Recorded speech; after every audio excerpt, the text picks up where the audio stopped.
ابھی پیچھے ہٹ چکا ہے. یہ ڈیٹیل ہے میرے سامنے, میں تھوڑا سا آپ کو بتا دیتا ہوں.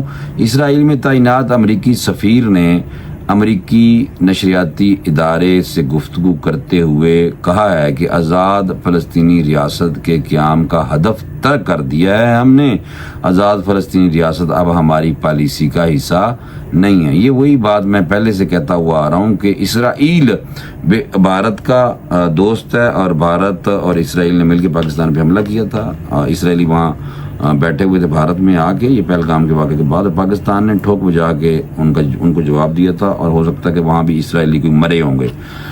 تو دوسرا یہ ہے کہ امریکہ اسرائیل کے ساتھ ہے, اور اسرائیل امریکہ کا بغل بچہ ہے, یہ بھی آپ یاد رکھو. اور آزاد فلسطینی ریاست کے حوالے سے پہلے ہم نے سنا تھا کہ ٹرمپ ایڈمنسٹریشن جو ہے, اور جو ٹرمپ ہے وہ غزہ, شمالی غزہ کے حوالے سے تو کہہ رہا تھا کہ ان کو کہیں اور جا کے بسنا چاہیے, لیکن آزاد فلسطینی ریاست کے حوالے سے وہ یہ بات اس نے پہلے کبھی نہیں کی تھی. لیکن ابھی اسرائیل میں بیٹھا ہوا امریکی جو ان کا سفیر ہے, امریکی سفیر جو ہے اسرائیل میں بیٹھا ہوا ہے, اس کی یہ بکواس ہے, یعنی کہ دھوکہ دہی ہے. اس نے یہ بات صاف کر دی ہے. حالانکہ آپ کو یہ پتہ ہونا چاہیے کہ امریکی سفیر کا یہ جو بیان ہے یہ بالکل عین اس وقت آیا کہ جب آزاد فلسطینی ریاست کے قیام کے لیے اقوام متحدہ میں ایک بین الاقوامی کانفرنس کا انعقاد ہونے جا رہا ہے. تو یہ کانفرنس کا انعقاد ہونے جا رہا تھا, اس سے پہلے امریکہ اپنی بات سے پیچھے ہٹ گیا, دھوکہ دے دیا مسلمانوں کو بھی اور فلسطینیوں کو بھی. تو میں پہلے سے کہتا ہوا آ رہا ہوں, یہود و نصارہ کبھی مسلمان کا دوست نہیں ہو سکتا, اور مشرق تو ہمارے آپ کو پتا دشمن نمبر 1 ہے, بھارتی. تو اس لیے فلسطین کے مسئلے کے پورا امن اور دو ریاستی حل کے نفاذ سے متعلق اعلیٰ سطح بین الاقوامی کانفرنس 17 سے 19 جون تک منعقد ہوگی. کانفرنس کا محور اقوام متحدہ کے تحت فلسطین کے 2 ریاستی حل پر مرکوز ہوگا.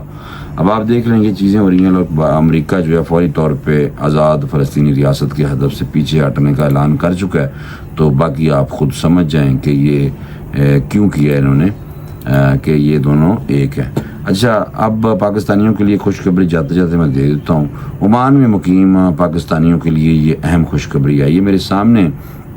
اور یہ بات جو ہے وہ عمان میں پاکستانی سفیر ہیں نوید صفدر بخاری صاحب. تو بخاری صاحب نے پاکستانی برادری سے ویڈیو پیغام میں ایک ویڈیو پیغام انہوں نے جاری کیا, اور اس ویڈیو پیغام میں انہوں نے کہا کہ عمانی حکومت کی جاری ایمنسٹی اسکیم سے فائدہ اٹھانے کا سنہری موقع موجود ہے, جس کے تحت اوور اسٹے, یعنی کہ جو پاکستانی وہاں پہ زیادہ دیر ہو گئی ہے اور عمان میں بیٹھے ہوئے ہیں, پاکستانی شہری تمام جرمانوں سے ان کو مستثنا حاصل ہو چکا ہے, اور 31 جولائی تک وطن واپس جا سکتے ہیں.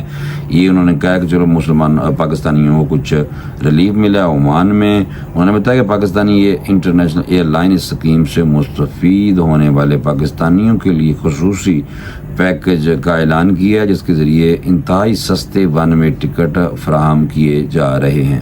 سفیر کے مطابق جن کے پاسپورٹ ایکسپائر ہو چکے ہیں انہیں پہلے سفارت خانے سے ایمرجنسی ٹریول ڈاکومنٹ حاصل کرنا ہوگا, جبکہ جن کے پاس کار آمد پاسپورٹ موجود ہیں وہ براہ راست PIA کے مسقط دفتر سے ٹکٹ حاصل کر سکتے ہیں.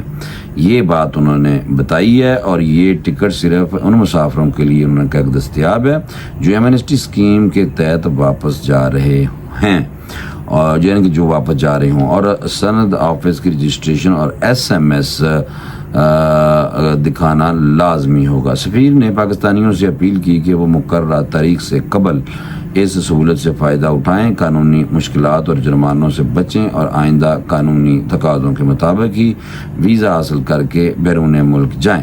انہوں نے مزید کہا کہ تفصیلی بات چیت آئندہ ہفتے کچہری میں یعنی کہ کریں گے. جناب یہ کچہری لگتی ہے ہفتے میں, اور وہاں پہ انہوں نے کہا کہ وہ ہم کریں گے. تو یہ پاکستانیوں کے لیے ایک چھوٹی سی خوشخبری تھی, اور چھوٹی چھوٹی خوشیاں پاکستان کو مبارک ہوں، پاکستانیوں کو مبارک ہوں۔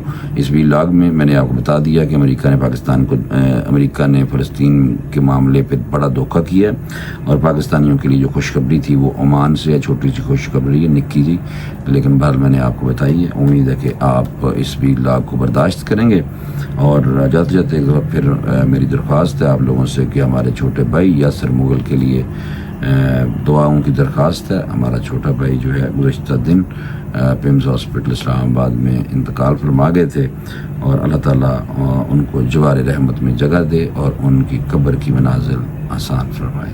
اجازت دیں، اللہ حافظ۔